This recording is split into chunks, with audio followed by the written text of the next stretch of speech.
The anniversary dinner. The restaurant glowed with warm candlelight, jazz music floating softly through the air. Elena sat across from Jordan at their corner table, a bouquet of red roses between them. It was their 5th wedding anniversary, and she had chosen Atlanta's most exclusive restaurant for the occasion. She wore a simple navy silk dress, her eyes bright but carrying a weight Jordan never seemed to notice. He adjusted his tailored gray suit, phone always within arm's reach, even tonight. Jordan raised his wine glass and cleared his throat, speaking loud enough for nearby tables to hear.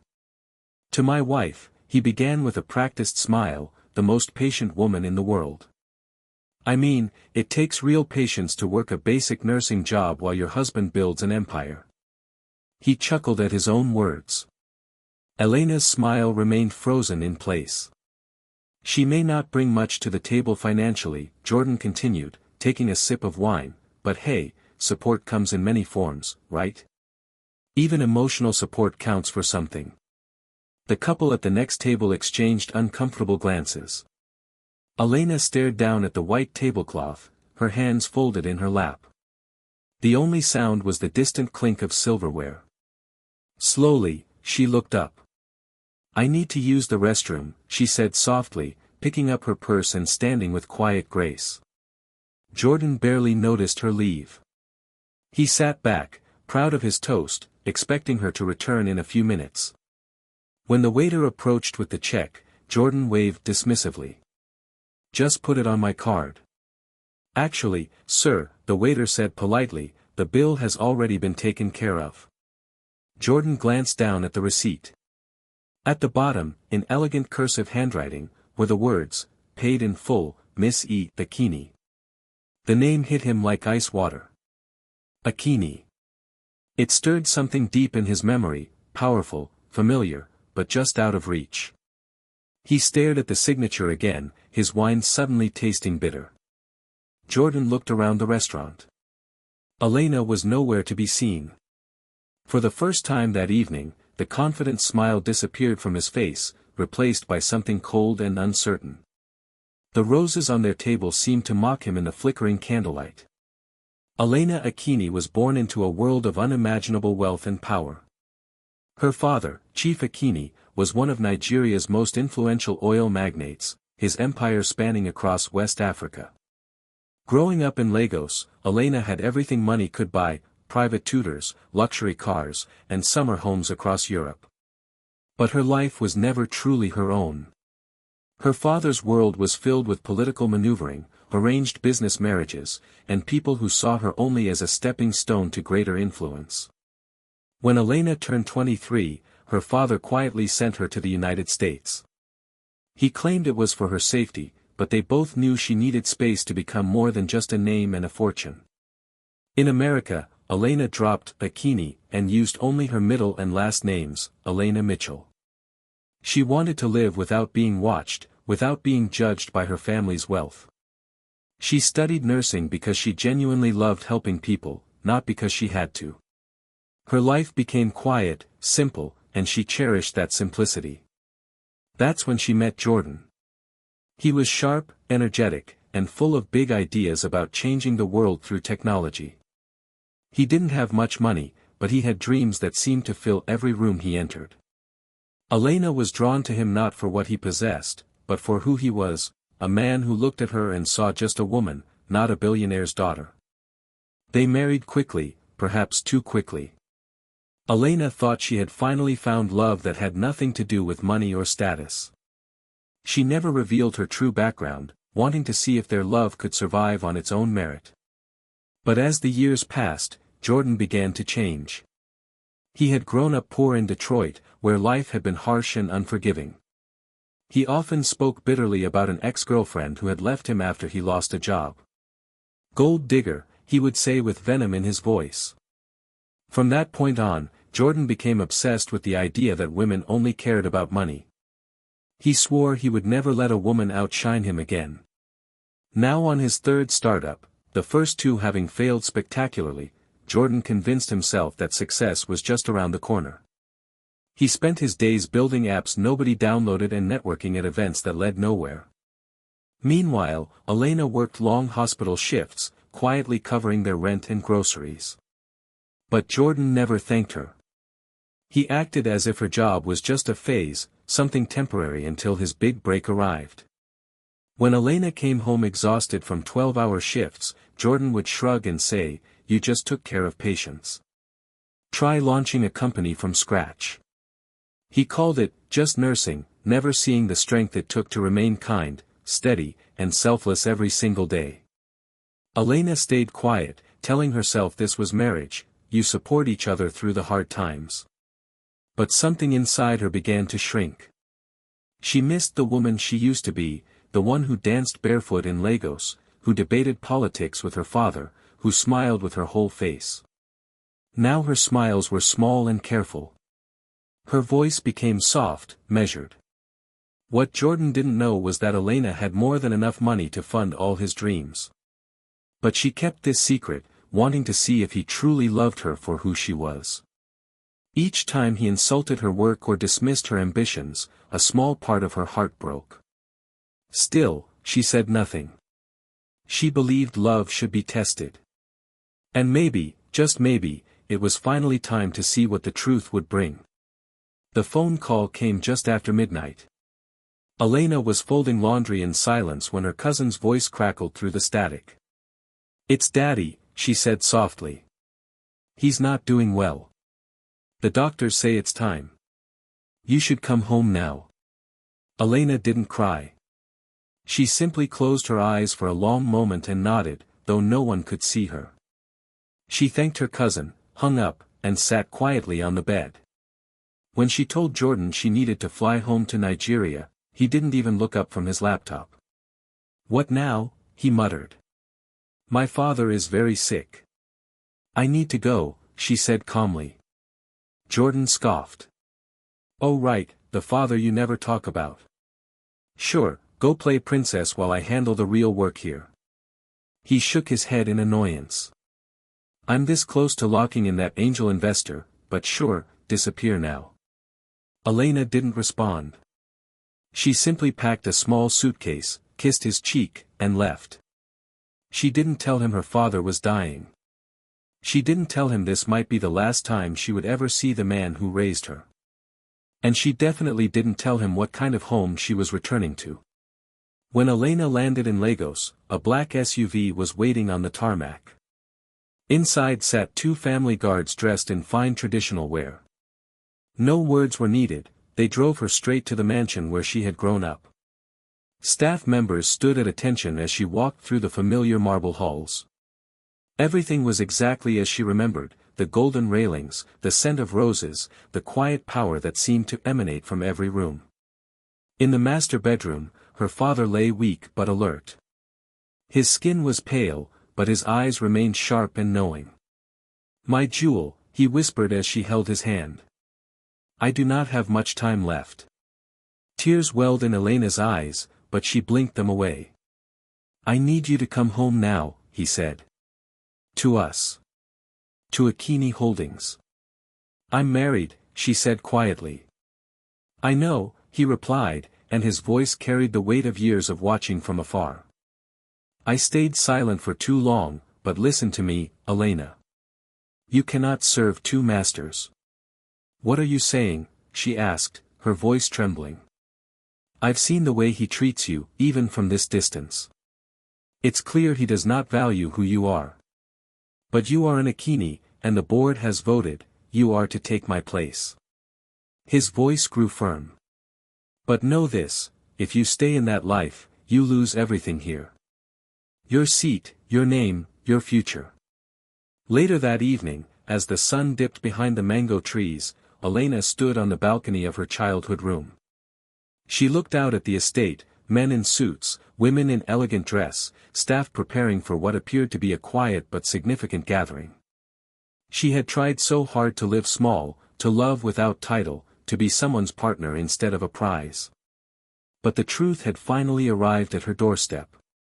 She wasn't just Elena Mitchell, the quiet nurse from Atlanta. She was Elena Akini, heir to one of Africa's most powerful business empires. Back in Atlanta, Jordan sat at home eating leftover takeout when an envelope arrived. The letter had no return address, but the stamp was foreign, Lagos, Nigeria. He tore it open carelessly, expecting junk mail or perhaps a credit card offer. Inside was a single newspaper clipping. His eyes scanned the bold black headline, Akini appointed CEO of West African oil conglomerate. A photograph accompanied the article, Elena, dressed in a cream business suit, standing confidently at a podium with her chin held high. Jordan froze. The papers slipped from his fingers and fluttered to the floor. He stared ahead, his jaw clenched, his stomach twisting with a sickening realization. Akini, he whispered, the name from the restaurant bill, the name from the article. His wife's real name. And just like that, the room felt too quiet, too cold, too unfamiliar. For the first time, Jordan realized he didn't know the woman he had married at all. Jordan couldn't sleep. He couldn't eat. The name, Akini, burned in his thoughts like a brand. He spent hours scrolling through news articles, press releases, and photographs of Elena standing beside world leaders and international business moguls. In every image, she looked confident, powerful, and nothing like the quiet woman he thought he knew. Finally, he called her. The phone rang 3 times before she answered. Elena, he said, his voice shaky. Yes. Her tone was calm, too calm. What is all this? Are you really her? I am who I've always been, she replied coolly. You just never ask the right questions. Jordan swallowed hard. You lied to me. I protected myself, she said, her voice like ice. There's a difference. He tried to soften his approach. Why didn't you tell me?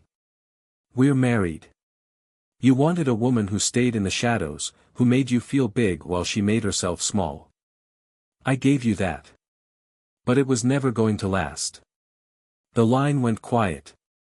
Elena, he whispered, I love you. No, she said firmly. You love control. She hung up. Over the next few days, everything fell apart. His best friend Marcus called him up. Yo man, why didn't you ever tell me your wife was a billionaire? Jordan laughed bitterly. Because I didn't know. Marcus whistled low. Damn, people are talking, bro. Everyone's seen that news clip. How the hell did you not know? Jordan couldn't answer. He started noticing how people looked at him differently, like he was some kind of joke. At a business meeting, his potential investor Mr. Callahan gave him a tight smile. Mitchell, he said, I did a little research before we finalized this contract. Your wife, or should I say, the new CEO of Akini Holdings. You never mentioned you were connected to her. Jordan's chest tightened. I didn't think it was relevant. Well, it's a problem. My other investors are pulling out. They think you've been playing games, using her name for credibility. I didn't even know, Jordan said, standing up desperately. But it was too late. The deal was dead. His dream startup was finished. A week later, Elena returned to Atlanta, but not quietly. She walked into their shared condo like a stranger. Her heels clicked sharply on the hardwood floor. She wore a fitted black business suit, her hair pulled back in a sleek bun, diamond earrings sparkling in the light. But her eyes were colder than winter. Jordan stood in the hallway, stunned. You're back. I'm here for my things, she said simply. Elena, wait. Can we talk? She looked at him, head tilted slightly. Talk. I need to understand. She stepped closer, her face calm but firm. Understand what? That you mocked me every time I mentioned wanting more. That you dismissed my work. That you used my silence to build your ego. He shook his head. That's not fair. No, she said quietly, what's not fair is that I paid our rent for 6 months without saying a word because I didn't want to embarrass you. Jordan blinked. You did. You would come home talking about how real men provide, while I was the one covering the bills. Jordan opened his mouth, but no words came. You laughed at my family, she continued. Remember that dinner when I told you about my father's village and you said, sounds like peasant stuff. You thought it was funny. Jordan stepped forward desperately. I didn't know. Exactly, she snapped. You never wanted to know. You were too busy trying to feel important. He tried to reach for her hand, but she stepped back. Elena, please. I made mistakes, but I love you. I always have. She looked at him, really looked, and for a brief moment, her expression softened. Then she shook her head. No, Jordan. You loved the version of me that made you feel safe. Quiet, invisible Elena. That woman is gone. She turned to leave but paused at the door. You never saw me, she said without looking back. You only saw your failures reflected in me. She walked out, leaving Jordan alone with the echoes of her heels on the hardwood floor. The divorce papers arrived on a rainy Tuesday morning. Jordan opened the envelope with trembling hands and stared at the legal documents as if they were written in a foreign language. He had hoped she would cool down, that she would come back so they could talk. But this made it real. He tried calling her, no answer. He sent texts, nothing. Then he saw it online, a company gala for Akini Holdings' annual celebration. Elena was listed as the host. That night, Jordan showed up uninvited. He wasn't falling down drunk, but he'd had just enough alcohol for his emotions to leak through every word and gesture. The security guard hesitated but let him in. He looked like someone important, acted like he belonged. Inside, the ballroom sparkled with crystal chandeliers and silver decorations. Elegantly dressed guests mingled with champagne glasses, their laughter mixing with soft classical music. Elena stood on stage, flawless in a golden evening gown, her hair in a regal updo. She was smiling for the cameras, every inch the powerful CEO she had always been. Jordan's heart twisted. He pushed through the crowd until he stood in the middle of the floor, directly in front of the stage. Conversations quieted. People began to turn and stare. Elena, he shouted. She paused mid-sentence and slowly looked down at him. Elena, please, he said louder, his voice unsteady. Don't do this. Phones came out. People were recording. I know I failed you, he continued, but I loved you before the money, before all this. I didn't care who your father was. I loved you. His voice cracked. Please don't walk away. The entire ballroom had gone silent. Elena raised her hand, and a man by the stage clicked something on a laptop. A large screen behind her lit up. A video began to play. The footage was grainy, obviously recorded secretly on someone's phone. The crowd watched as the screen showed a fancy restaurant, their anniversary dinner. Jordan's voice echoed through the speakers. She may not bring much to the table financially, but hey, support comes in many forms, right? His laughter followed, cruel and dismissive. The camera captured Elena sitting across from him, her smile tight and painful, her hands folded carefully in her lap. Gasps rippled through the ballroom. Jordan froze, remembering that night but having no idea anyone had been recording. The video ended. Elena stepped up to the microphone, her voice calm but her eyes burning with quiet power. You all thought I was just his quiet wife, she said, scanning the room. The one behind the scenes. The one who smiled and stayed silent. She looked down at Jordan. But I am more than that. I am Akini. I am Elena. And I remember everything. She paused, letting her words sink in. I remember working 12-hour shifts while he slept in. I remember paying our bills while he talked about being a provider. I remember him calling my family peasants and my career just nursing. Her voice grew stronger. I remember giving him 5 years to see me as an equal partner. He chose not to. The room was completely silent except for the soft hum of the air conditioning. Some people, Elena continued, mistake kindness for weakness. They mistake love for permission to diminish someone else. She looked directly at Jordan. But love without respect is not love at all. Jordan tried to speak, but no words came out. I am Elena Akini, she said, her voice ringing with authority. I am the CEO of a multi-billion-dollar company. I am a daughter, a leader, and a woman who knows her worth. She paused one final time. And I am no longer his wife. Security quietly escorted Jordan from the building. As he was led away, he could hear Elena continuing her speech to thunderous applause. 6 months later, Jordan sat in his small apartment, scrolling through business news on his laptop. A headline caught his eye: Akini Holdings expands into North American markets, stock soars. There was Elena's photograph, confident, radiant, successful. He closed the laptop and looked around his empty apartment. On the coffee table sat their old wedding photo, the glass cracked down the middle. For the first time in his life, Jordan understood what he had lost. Not just a wife, not just financial security, but a woman who had loved him enough to hide her power so he could feel strong. She had made herself small so he could feel big. And in return, he had made her feel invisible. Now she was exactly where she belonged, in the spotlight, running an empire, being celebrated for her brilliance and strength. And he was exactly where his choices had led him, alone, with nothing but regret and the painful knowledge that some mistakes can never be undone. Jordan picked up the cracked wedding photo and, after a long moment, dropped it into the trash. Elena had moved on.